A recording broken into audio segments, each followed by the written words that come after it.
Hi everyone, I'm Nat, and I have with me here Keith, the founder of Cclarity. Keith, why don't you introduce yourself? Cool. Hey everyone. Hi, I'm the founder of Cclarity.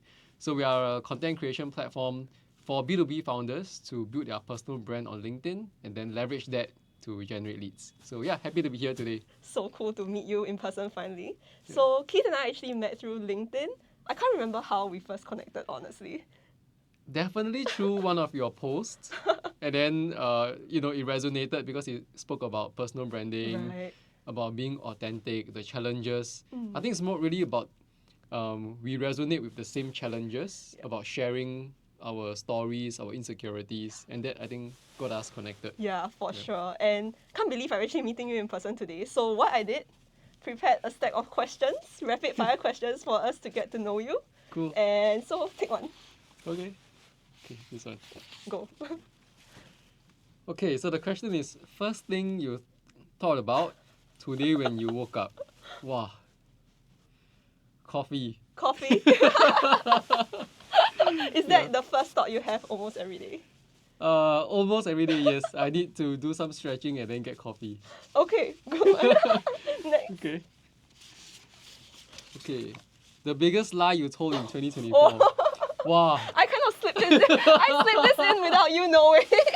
The biggest lie I've told in 2024.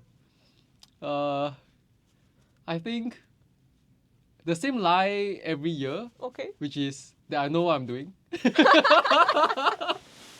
I think with all things in life, especially when being a founder, you kind of just have to waddle your way through the mud Yeah. and the unpredictability of so many things, right? Yes. So yeah, Yeah. I think that's the biggest like every day. I- That's I- how me and my team. No, I think like someone told me that actually to be a good founder or entrepreneur, you really need a little bit of delusion.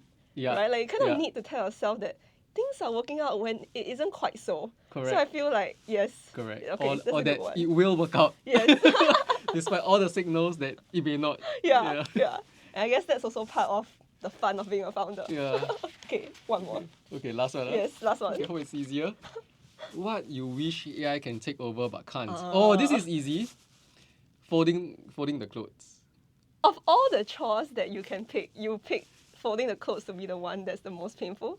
Yes, because dishwashing has dishwashers already. I Okay. find that painful also. But then there's also other stuff, like dishwashers and all. But folding the clothes or ironing the clothes. Okay. Yeah, I think some brands tried. I forgot, is it Samsung or what? Yeah. But not very successful. Oh, so they have tried to use AI. AI and some robotics, machinery, but Yeah. hasn't really worked out. Interesting. Yeah. I want to know, in your house, assuming you don't have a helper, Yeah. who is the one mopping the floor? Wow. It's a split between me and my wife. Interesting. Yeah. Okay. But it's usually my wife who reminds me that we need to mop the floor. And then who does it? Yeah. Then we will split. Yeah. Because I would have picked mopping the floor to be the one that AI takes over. Ah. Yeah. Okay. Yeah. That's the worst for me. That's true. Yeah. Anyway. Yeah. Okay. Okay, So cool. I think the reason why I felt that I enjoyed talking to you was because I felt that in my own personal branding journey, I was kind of like trying to figure out a lot of things, right? Because when building a personal brand, it's like you have to put your personality into it, but at the same time, there's also a bit of like unspoken rules that you can't really like go too far out, especially on LinkedIn. Yep. If not, there's some judgment there. Yeah. So I want to hear more about how your journey has been when you first started on LinkedIn. Yeah. Wow, this is a very deep question which actually has many factors also. So my journey on LinkedIn, I think started when LinkedIn was out not too long ago. Back when we all think of LinkedIn as the place to get jobs and to just put our professional profiles there. So I think it's only in the last maybe 2-3 years, maybe really 2 years, where it became seen as a more social media platform. Previously, I would say it's more of a job hunting, recruitment platform. Yes. Yeah, so my relationship with LinkedIn only changed in the last 1 year, to be honest, when I became a founder. So I was on LinkedIn for quite a while, but it was mostly just job updates, right? Some career milestones, maybe launch a new product at Grab, We celebrated there. Yeah, but only in the last 1 year I saw that LinkedIn has become a platform that you can really build a brand and then get business from there. Yeah. Yeah. Yeah. So do you remember the first post you made on LinkedIn as the founder? Wow. I can't. Maybe it's something to do with my startup a few years back. Yeah. Yeah. Yeah, and it probably got very little engagement. But I think the post that I most strongly recall is the one when I was at Grab. Yeah, when me and my team we worked on the product. It was quite a big one. It was with SMRT. Wow. And then we helped the company save quite a lot of money on both sides and also generated revenue on both sides. And then it was a big launch in the company, and then that specific feature or product that we launched also got picked up by the company to feature on Grab's company page, like Nice. LinkedIn profile and all that. And then I had to give a short interview or blurb of what their product is about. Yeah, and that was shared through Grab's company page. Wow. Yeah, so I think that was the most memorable. Because otherwise, being a founder, obviously, I'm biased. Yes. Everything I share as a founder will be memorable. But if I were to wear my professional, career hat, that would be the most interesting one. Is there a difference in your approach or how you feel towards posting on LinkedIn as an employee, for example, back when you were at Grab, as opposed to posting on LinkedIn as a founder? Oh yeah, big difference. I think as an employee, there's no need to post on LinkedIn, to be honest. Okay, that being said, there's also a lot of some friends and colleagues recently who got laid off, and I always hear that the regret is I should have started earlier, right? But of course, back then, before the layoffs and before everything, there was no need to post on LinkedIn. Otherwise, if anything, it was to share about some career milestones, new job, that kind of stuff. So yeah, I think posting as an employee is more fun, more like I've been to these events. But as a founder, it's seen as really a place where you have to step up and be the face of the company. So there's a lot more pressure to, be careful with what you share. That's why at the same time we feel that there's a lot of struggle about what to share, what not to share, what is authentic, and therefore I think this whole era of personal branding came about because many founders now realize that hey, building a product is not the hard part. It's the marketing, the go-to-market, and in many cases, you are usually in a very competitive industry. Then why do I choose you over someone else, right? So then, when you break it down further, why do I choose you? Why do I trust you? It has a very strong correlation to what you share, right? Which is the real struggle, right? What do I share to build trust? Wow. Yeah. That is actually quite a major question. I think I really resonate with what you said because I think going back to the first part of your answer about how, when people get laid off, they kind of wish that, hey, actually the personal branding is something I wish I built. I think that's a bit of how I feel, right? Because when you build a personal brand, there's no guarantee that you will get life-changing results immediately. In fact, there are some people who maybe they post for a few months or even a year on LinkedIn, and they still, might not get to where they want to be because personal branding doesn't automatically lead to commercial outcomes or revenue, right? So I feel like it's almost like we have to remind ourselves, like, hey, this has its benefits because we've seen people succeed with it, and then set aside time to build it. And it's, I think you will know it's not easy. And then the second part to your answer was a little bit about what it means, what personal branding means to you as a founder, right? So you talked a little bit about things that you can share and things you cannot share. So how do you manage that? How do you decide if something can be shared? Because nowadays, when you see on LinkedIn, people don't really shy away from sharing their failures, right? In fact, some people can turn it into clickbait. So how do you straddle that line? Yeah, it's a very tricky one. And to be honest, I wouldn't say I've cracked it. Because on one hand, like you said, there's people who share very openly about their failures.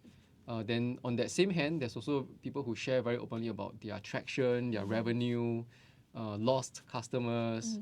And then on the other hand, there's also people who who probably almost don't share at all unless they got some new feature release or whatever. So I try to find somewhere in between for me, and I think this also comes back to how I prefer to define my personal brand, or how I define personal branding in general. Okay. Which is especially a platform like LinkedIn, because you have to be platform specific to what you share, right? What I would share on maybe Facebook or Instagram with my friends would be very different.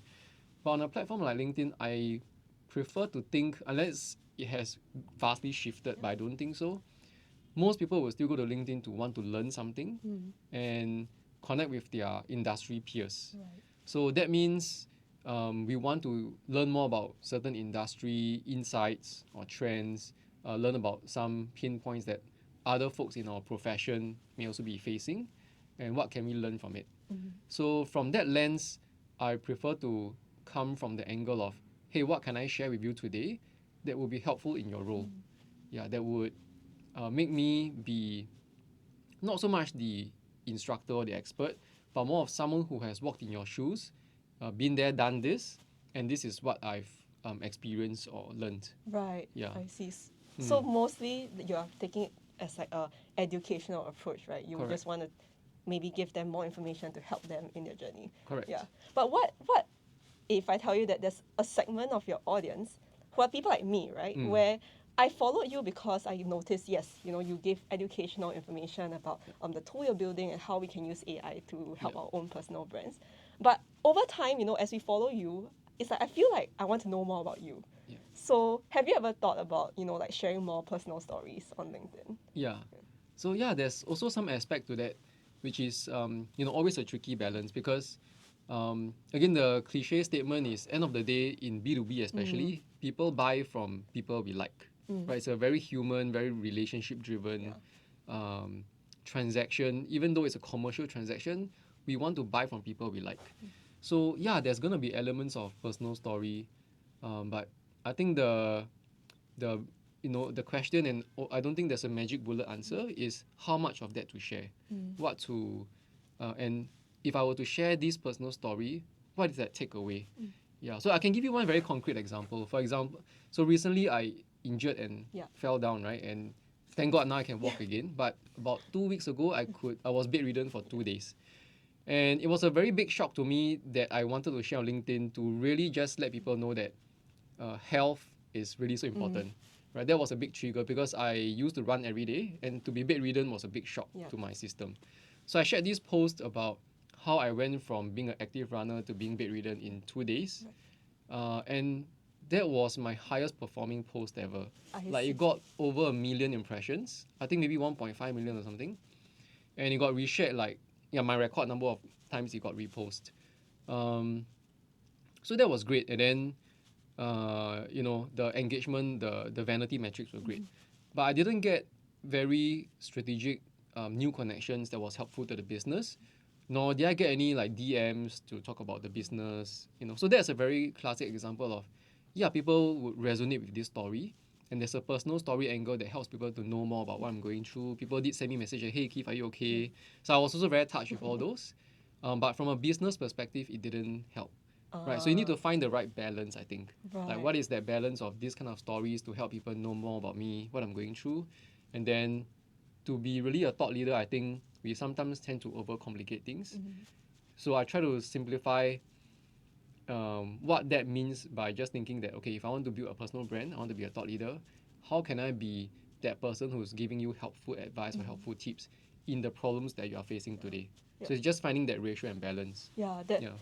Totally understand. Yeah. Then in that case, then what type of metrics do you chase after?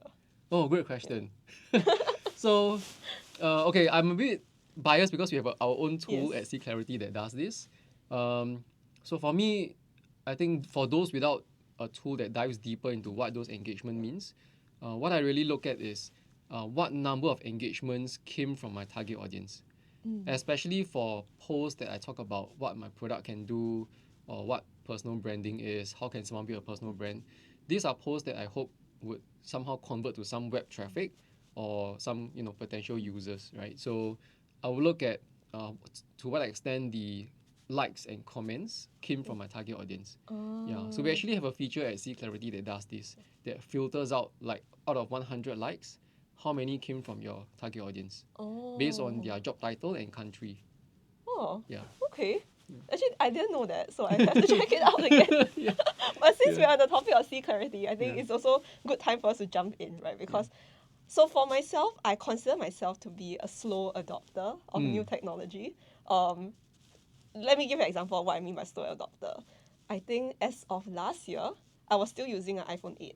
Only Okay. this year I switched to like an iPhone 13 or whatever the Oh, number wow, is now. congrats. So Okay. I think that's me, right? I think Yeah. for me, I always default to the status quo because, you know, I feel like, oh, you know, I'm functioning well as is. Yep. So sometimes when I have to introduce a new technology or a new tool like Yep. AI, I feel like, wow, I have to kind of figure things out again and I have to get used to the rhythm of it.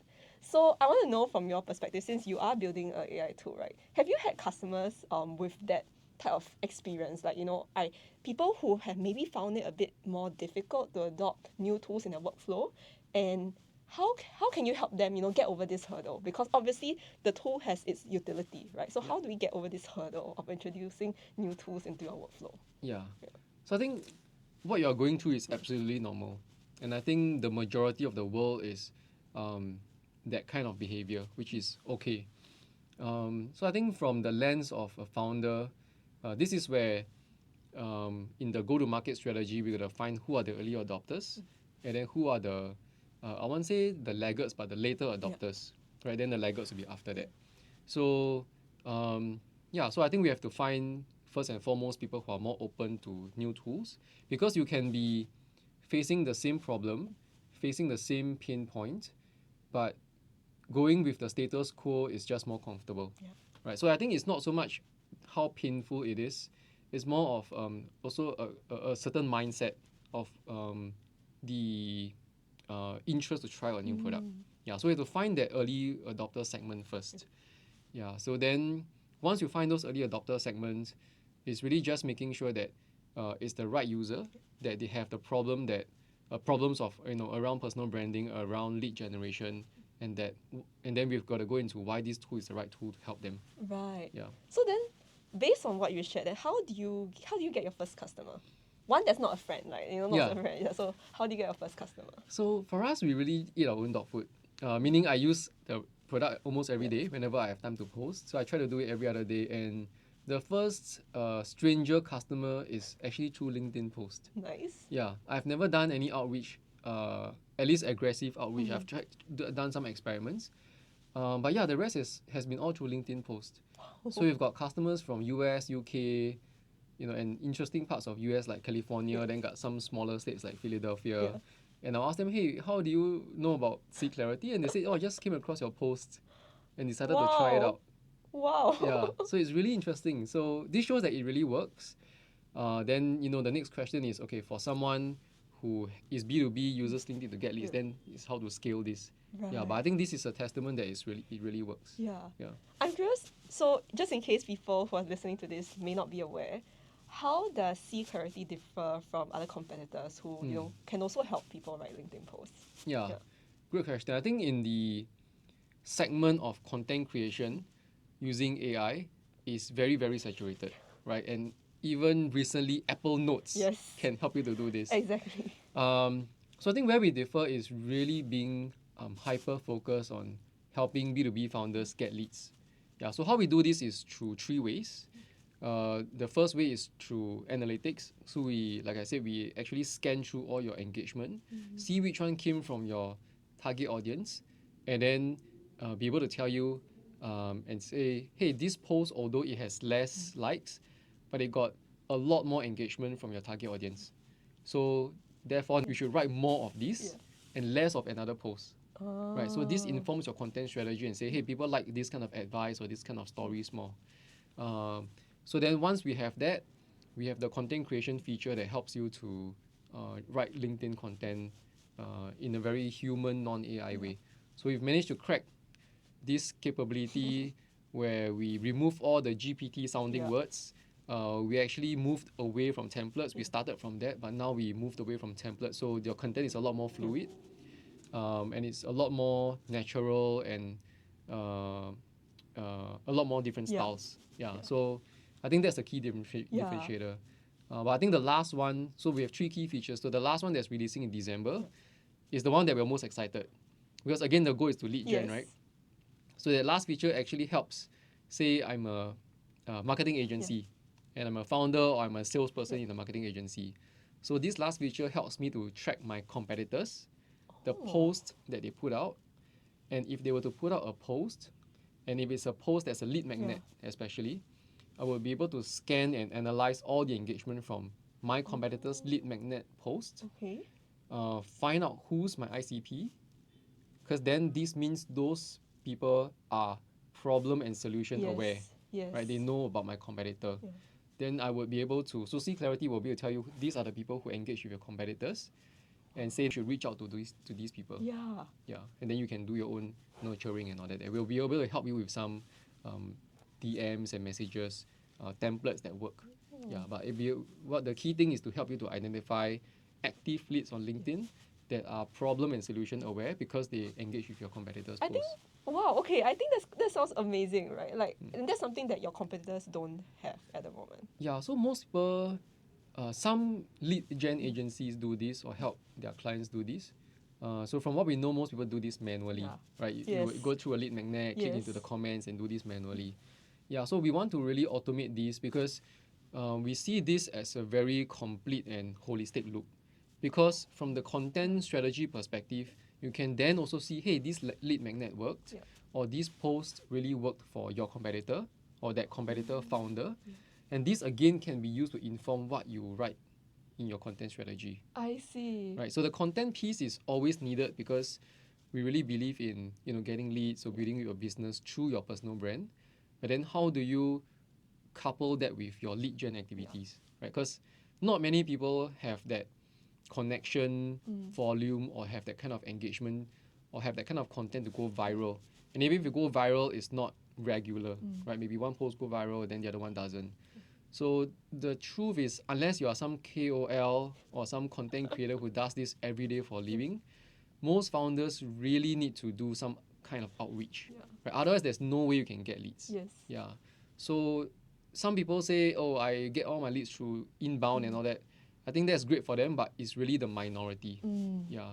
So even if it can eventually happen one day, what we learned is you still need to get those correct first degree connections. Because when your post goes out, they are seen by the first degree connections first. So how do you get the right first degree connections? It's really those people who are already problem and solution aware. I see. Okay, so there's 2 aspects of it, right? So one is the content, and then one being able to get your content in front of your ICP. So I guess I have a basic question to ask you. In your mind, what makes good LinkedIn content? Oh, yeah, I think this one is a very subjective question. So it's not. So to you, It's actually basic but very complex. Yeah, but to me, my personal preference is something that is a post that I can learn something from. So for example, I'm a founder, so I love this. I love a few content creators or other founders who talk about, say, how to optimize your website landing page, right? How to optimize it for conversion, how to write website content in a way that's hyper focused for your ICP, right? And not be, like Loom, and have some vague title, but be hyper focused. So I love that kind of content because then I can read and apply it to my own website or share it with my team.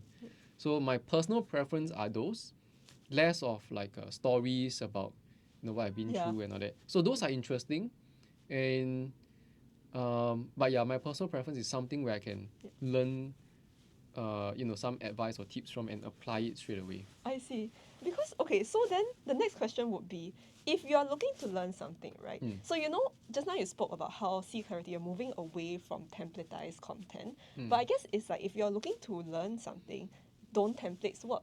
Because there's the usual LinkedIn template where it's like they give you a 2-line hook and then bam, 1, 2, 3, 1, 2, 3. They list out everything that they want you to learn. So what's wrong with that? Yeah, so I think I don't think there's anything wrong with templates other than it being from a tool perspective. Yeah, meaning imagine you use ChatGPT every day and the output from ChatGPT is templatized. after a while you'll be like, it's the same format again and Yes. again, right? And because LinkedIn content is so varied, you can be a personal story, it can be a promotional post about a new feature that you launch, a new offer, it can be some insight that you got from an event. So we found that if we templatize this, it will sound very repetitive very quickly. And if we have more users like we have now, then after a while people will start asking, hey, will someone else have the same structure as my post? And the honest answer that we had a few months ago was yes. Yeah. And there was nothing we can do about it. So we had to move away from being templatized. Oh, Yeah. I see. Yeah, but otherwise, if you're a user and you collect your own templates to use, I think it's perfectly okay, because that could be, you could be templatizing your own favorite style, Yeah. right? Then that's perfectly fine. Yeah. I think there's always a fine line because Yeah. I felt that at one point in time, my whole LinkedIn feed was the exact same template. I don't know Yeah. whether you experienced that. Yeah. And I think it was very jarring. Like, to see that was very jarring for me because on one hand, I love that, you know, there's a lot of people out there who wants to build a personal brand. It Yeah. makes me excited to build my personal brand. Yeah. But at the same time, it makes me wonder, right? Like, what would really help me stand out if everyone is writing the same way, Yeah. template or not, but there's almost like a tone or like a style that people use on LinkedIn, right? Yeah. So then, from your perspective, how can someone stand out? Is there a secret ingredient? Yeah, so to be honest, the easiest and fastest way for someone to stand out is through great graphics. Yeah. So content is where the, you know, the, I don't know whether this is the right way to put it, but like the substance is, because that's where the details are. But if you want to stand out and really stop the scroll, it has to be graphics really. Yeah. So that's why, perhaps that's why some people say LinkedIn favors selfies. Yeah. But otherwise, again, if it's an educational post teaching me about how to optimize my website, if you have a graphic that shows, okay, this is how I did my website previously, this is how it's improved now, and it's very clear the changes and how I can apply those changes. Yeah, that's a graphic that would immediately stand out in my newsfeed. Right. Yeah. I see. And I guess beyond graphics also, I guess like videos are also taking off a lot on LinkedIn. Correct. Right? Yeah. Do you personally watch videos on LinkedIn? To be honest, not as much as I would hope, because I think videos as a format, it takes more time to absorb, right? You can't just scroll through and read, because sometimes when you read, you kind of you can jump through everything, kind of read from the bottom. Oh, the takeaway is nice. Then read the top. Yes, exactly what I do. So with videos, you can't. You just gotta wait for the whole thing to go through. So yeah, for videos, again, it's very okay. I'm using a LinkedIn tool, so it's very weird to say this, but I actually prefer YouTube, where it's longer format, and you know it's wider. There's more content. There's more like details in the whole video, and I can actually learn something from a longer video. Right? It's very hard to watch a 30-second video and learn something from it. True. Yeah. True, because then it would likely to be a more like headliney title. Correct. Right? Then I would rather you write it out as a post, right? Then there would be more details there. Right. To be a short on LinkedIn and be helpful, I haven't seen anyone really do it very well yet. Yeah. Maybe there's a challenge. Yeah. That someone will have to take on someday. Yeah. Maybe you. Yeah. Just kidding. I'll try. Yeah. And I guess since you're in this Gen AI space, what do you think the future looks like, right? Because, for example, it's almost democratized, right? It's becoming a bit easier to build these sort of tools. I guess maybe you have more competitors. So long term, actually, how do you envision this going? Yeah, there's many layers to it. Maybe I go from the short term up. Oh, okay. Right? So I think going forward, there'll be a lot more tools. A lot more people will struggle to differentiate, and therefore they need, like, you know, personal branding, or they need to become some kind of a content creator. So this is something that's also echoed by the YC founder, Gary Tan. Right? He also said, these days, if you want to be a founder to some extent, you need to be out there and become a content creator. And then to really be a strong and helpful tool, I think going forward, we'll see a lot more vertically integrated products, where we really solve one entire workflow properly. for maybe a specific profession or use case or user journey. I think we'll still see wrappers because I don't think there's anything wrong with building a GPT wrapper or AI wrapper as long as you really build it to solve a workflow. Yes. Yeah. So I think the next step will be we'll see a lot more of these vertically integrated tools, and companies like Salesforce and Microsoft are kind of pioneering this with agents. Right? If you think about it, agents can do almost anything, but with that kind of open canvas, we need to start off with like a user journey or use case first. So I think we'll see more of that. Then after that, at the rate of the AI and LLMs progression, I think at some point we will start to see some early version of AGI already. Yeah. And if I were to think even further ahead, I think by the time when I'm 50, 60, 70 in my nursery home, we'll start to see robots helping us as nurses. Interesting. Yeah, I really think that will happen. Is that a good thing? Because on one hand, it could be good because it's like caretaking is a very tough job. Yeah. Right? Yeah. Yeah. Yeah, it's tricky, but I think my personal opinion is it's a good thing. Yeah, because like you said, it's a very tough job. It's a very labor-intensive job that the caretakers often get injured from taking care of those people, and it's very hard to hire such people. Yeah. So I think if we can automate this with some robots or have some kind of automation, that will be very good. Yeah. So to people who have not adopted AI in their workflows, they could be like individual founders, right? Do you have one key takeaway that you just want them to know? One key takeaway. Their competitors are already adopting AI. Actually, that's a compelling one. Yeah. That's already a compelling one. Yeah, I'm pretty sure at least, I don't know what's the right percentage, but half or more of anybody's competitors are already trying out AI. So if you're not using it in any form of capacity in your company or your team, right, it's going to be hard to catch up. Yeah, so I think the tough thing with any company, not just founders, trying to introduce something like AI is the change management. Right, and how some employees might either feel that their jobs might be replaced, or like you said, I'm happy with the status quo, why should I learn something and pick up this extra job? So I think it's that change management that will have to be managed and communicated down into the team about being productive, about that AI is already here to stay. If you don't learn it and be more productive yourself, it's going to be very hard to compete as a company. I totally agree with that. And hence, it's time for me to speed up my own adoption of AI tools. I think I heard this from a marketing leader today, and that is with approaching or adopting these kind of new products, I think the right mindset is not to think about which tool to use. It's to start thinking about what is really that needle mover in the company. What can you be more productive with? Or what is this repetitive task that is so time consuming, or a role that's so hard to hire? Right? And then find that right tool to solve that problem for the company. Because you can build almost any tool with agents or like AI software companies that build custom AI tools and all that. So I think the right approach is to really figure out what is that needle mover first. Totally agree.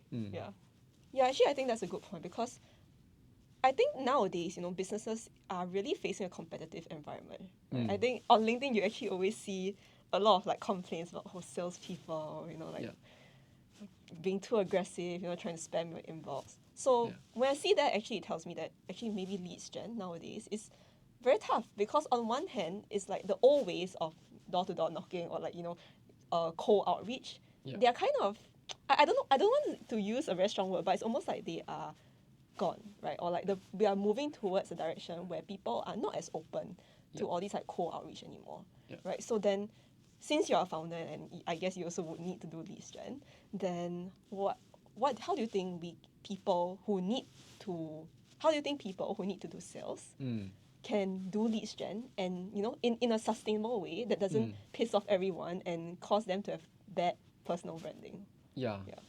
great question. So I think it's really understanding that 97% of the market, again, this is statistically speaking, right? It's that 97% of your market is not ready to buy. There are various stages of the funnel. So I think this is really the key message that needs to be anchored into, either a founder or a salesperson brain first, and really know that a lot of the work actually goes into nurturing, right? And of course, if you can find that 3%, it's great. That's why we built this tool to find leads who are active and looking for a solution.